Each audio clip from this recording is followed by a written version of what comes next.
This week we were joined in the anchorage by our good friends and patrons Heidi and Franny. I say we, it was actually just me. Unfortunately, Judy was back in the UK and missed them. But it was a good opportunity to catch up and to do a follow-up interview. We first interviewed them 3 years ago at the Annapolis boat show when they were boat shopping. So we started by watching a lot of YouTube channels. Similar to a lot of boat buyers these days, they had limited experience of sailing, but they knew what they wanted, a catamaran, and they looked at many. They finally settled on this Fountaine Pajot Saona and named it Ingenuity.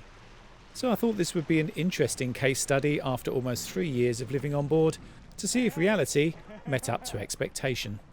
Well, you're out, you're cruising. Yes. Judy's going to be really gutted that she's not here, but it's lovely to see you out on the boat. Yes. What I want to talk about is, because the last time we talked to you was when you were actually trying to buy a boat. We looked at that HH. The boards have to be incredibly strong to be this thin and this efficient, and so we build them out of pre-preg carbon. They're about $80,000 each, so you don't want to break one. Oh my gosh. And, oh my gosh. Obviously the bank robbery didn't come off, so... Yeah. We tried. We tried. But you've got this lovely boat. How's it been? Has it been what you expected? Well, I didn't know exactly what to think. You know, it's such a different lifestyle that it's hard to imagine when you've been socialized in, you know, normal society of growing up, getting a job, you know, getting a house and all that sort of stuff, to think of what it's like to just be bopping pretty much from place to place to place and not ever being super certain where you're going to be in any given time. Yeah. That's a very different lifestyle. So there's that. Then living on the boat, of course, it's a boat. So there's all that with all the maintenance and all the other things. But I think we've come up to speed pretty well. Yeah.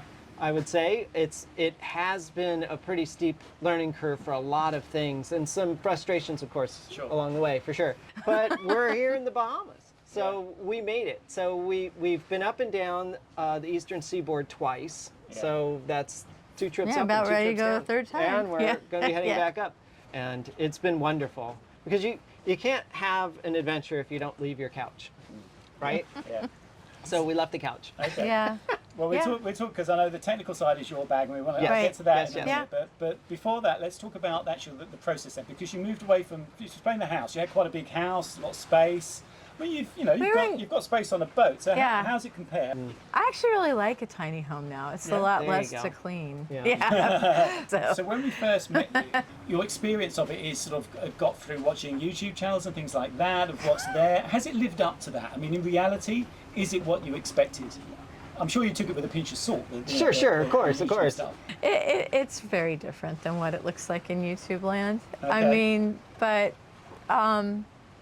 I mean, it's not that it's not rewarding. It's definitely rewarding, but there's a lot of different things. For sure. And so the YouTube videos have always been sort of chastised for displaying just the super fun stuff, and then if something goes wrong, it's blown way out of proportion. So what you're seeing is sort of this caricature of what the life is actually like, and not a really correct image, I think. Yeah. There's a lot of time in between all those cuts on the YouTube channels as well. So there's a lot of downtime of you trying to plot courses and trying to figure things out, and where are we going next, and what marina are you going to call. A lot of that doesn't get up on YouTube. Yeah. You know, It's there's too a boring. lot of it's not exciting. Sure, there's a lot of sort of boring stuff that goes along, but that's true with any aspect of life as well. Yeah. I mean, that doesn't go away. Yeah. And since this was our first time in the Bahamas, and we went to many different things and saw lots of different things, and it was the first time. Yeah. And so, But even all of that it was interesting. different, right? Yeah. I mean, like, it was different than what we expected. Yeah, sure, it was It different. still has a beautiful blue or turquoise colored water, for sure, but it was different.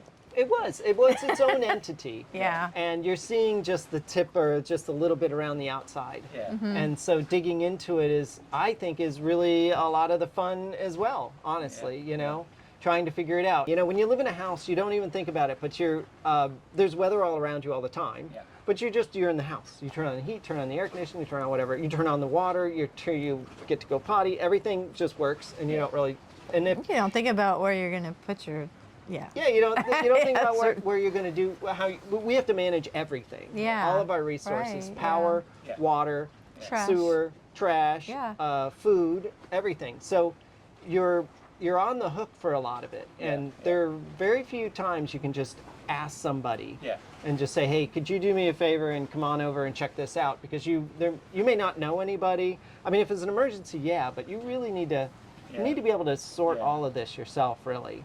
I think. And then what about, I mean, now you've had a good period of time off the dock, cruising through Right, through probably the about summer. 6 months now, yeah. How's it been with, getting provisions, all that? Has it been as you expected that? Has it been harder, easier? What? I'm really enjoying actually not being on the dock. I mean, there's advantages to being on the dock for sure. I mean, one of the things is, and I didn't get this at first, I thought, oh, we'll be so athletic when we're on the boat, but you kind of are like a little couch potato a little bit. Just you really have to make an effort to like watch some YouTube videos and do some yoga and a lot of times I'll be like, I got other stuff to do and I won't do it. But at least when you're on a dock, you can go for a run. I mean, Judy's the one that encouraged me to do that when we were in the Chesapeake Harbor Marina. But you really have to be diligent about your exercise program, and there's plenty of stuff out there.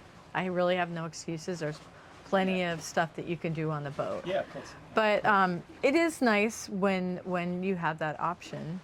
It is a little more challenging when you have to worry about the things that Franny talked about: trash, sewage, and provisioning. Those three. And I mean, I know that the YouTube channels talk about that now and then.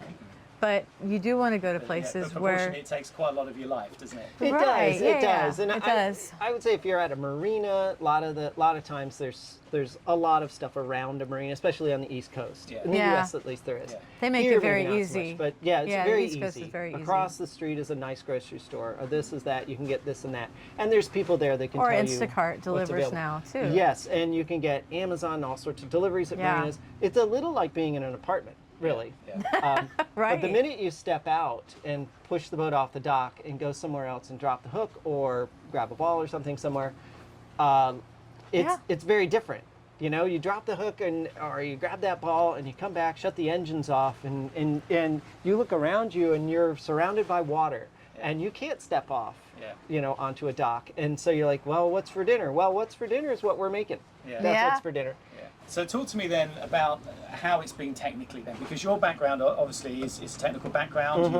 You specialise in classic cars, and so you know your way around engines. So Thank goodness. you must have had an idea of what you thought it would be like maintaining the boat. What was that idea, and did it live up to what you thought? That's a great question. When you look at a car, it's a single object. It has a lot of parts and things in it, but it's in one small space, and that's kind of it. The boat, it's all over the place, and there's all sorts of different things, from the windlass to the winches to the engines to your electrical system to everything. You have to become quite proficient in so many different things, and you'll find out very quickly where you thought you knew what you were doing, but you didn't. The electrical project was a great example of that for me. I thought I had a fairly good understanding of how power works and things, but then there were some real questions that were thrown up, and I had to kind of really think about it and then go out and research it and talk to a lot of people. So there's been a lot of that research and a lot of that kind of very steep level learning.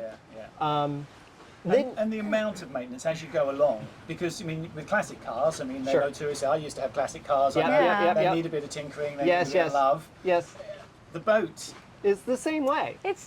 I think it is. In some ways, though, so a lot of times I source the parts when we were doing car stuff. You would have a couple of places because they would be one particular brand.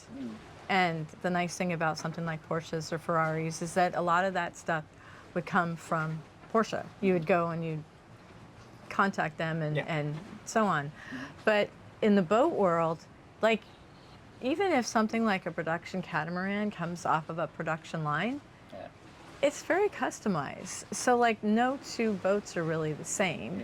And then you've got, Italian parts for the windlass, and then we've got Volvo engines in the engine bay. But it's just like challenging. You have to research each thing if something broke. You can't call the dealership. Like your fan, for example. You can't call the dealership and say, "Hey, look, I've got a 19 right. blah blah blah, and I need the water pump or whatever." And like, "Oh yeah, totally got that." It's not like that. You've got to go and dig through it. It is a little more like a house that way. I mean, like, You got Yeah, but you you've know, got all the things of a microwaves house. and garbage disposals and things like that in a house that are all different places. Well, you got all the house So- stuff and you've got all the car stuff. Really. we have all of it in one. But really, the point for me, the thing that I've found is how often things break. I mean, Yes, you've got yes. those sourcing problems, house car, whatever it happens to be, classic Yeah. car. But it seems to be, with a boat, things go wrong just exponentially more Yes. than even with a classic car. They do, and I find myself replacing parts just preemptively. Yeah. You know, I love an example is our alternators on the engines. They were working just fine, Yeah. but Mm-hmm. they were original and a bit crusted with salt, and they're electrical parts. And I thought, you know what, that would be much better as a spare than the actual Yeah, part. yeah. So I pulled those off. Yeah. Did the same sort of thing for a lot of things on the boat, and I think there is this concept of sorting that a lot of people I don't think do properly with classic cars for sure.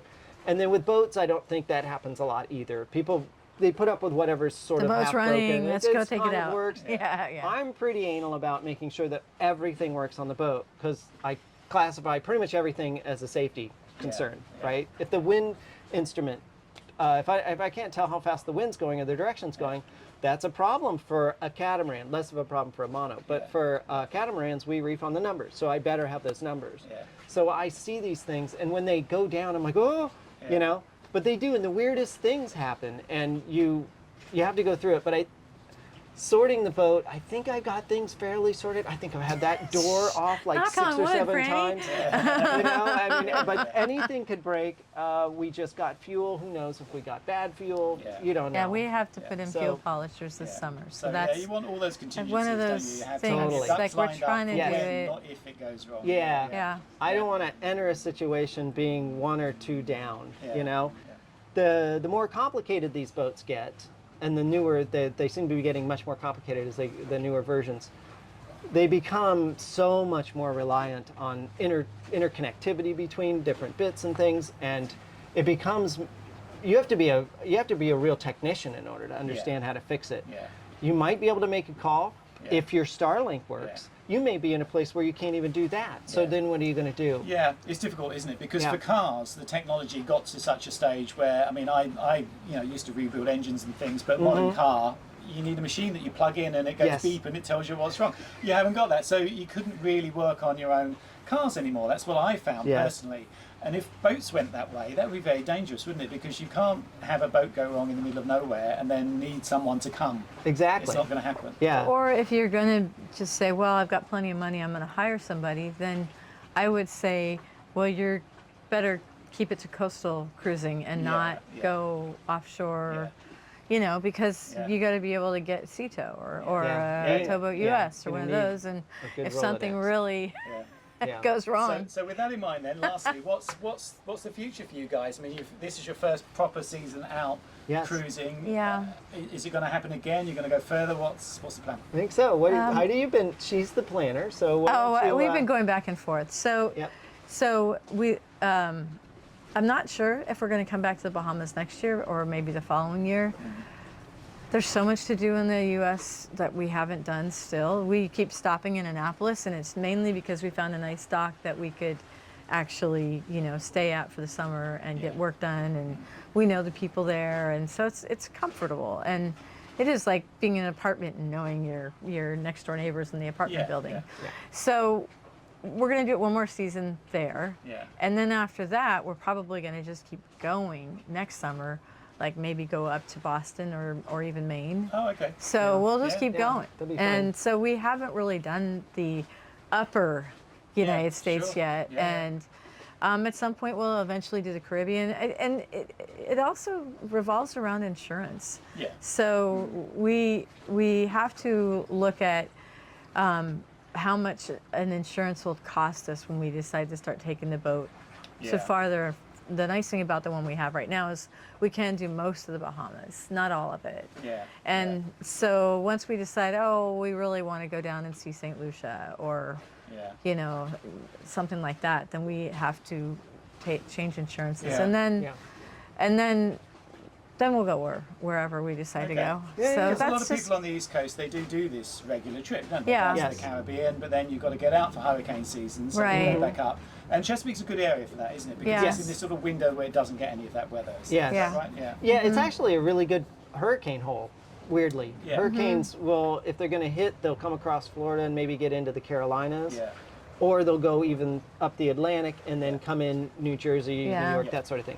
So Maryland is pretty good for that. So that is weather is such an important Yeah. part of this, and we talked about that before, but we left last year, we left a little late, towards the end of November. Oh, yeah. And it was freezing, Yes, so it was yes. super cold. Yeah, we have a going bunch down. of warm weather stuff Yeah. now for sure. And we had we kept buying blankets. We're like, we don't Oh, have we- enough blankets on the bed. Yeah. we had ice on the deck one Yeah, morning, yeah. and, I don't and that remember was that. in Florida, by the Oh, way. northern wow. Florida. Yeah, that was in northern So even Florida. northern So- Florida, and they'll tell you they'll run specials in northern Florida because they can't get enough boats there. Yeah. And so and people are like, nope, I'm going farther south, or Yeah, no, but I'm it's going on miserable. anchor. Yeah, the you cold know. fronts come through, the wind blows, and it's the boats get rocked and kind of torn up in the docks anyways. So it's where we're going a lot of times is determined by the weather and the fronts and things. So as far south as we can get, for the winter, because otherwise it's miserable. And then moving north to get out of the hurricane season, which I Yeah. think everybody does that. But and there's a huge contingency of people that just go up and down and do the Bahamas and Yeah. things. Yeah. And all right. Thank you, girls. Have a really good trip back. I know you're Thank going to leave you. early tomorrow. Yeah, Yes, yes. yeah, And, yeah. yeah. Bright and early tomorrow. Back to the US. I- Yeah, I hope the weather cooperates long enough.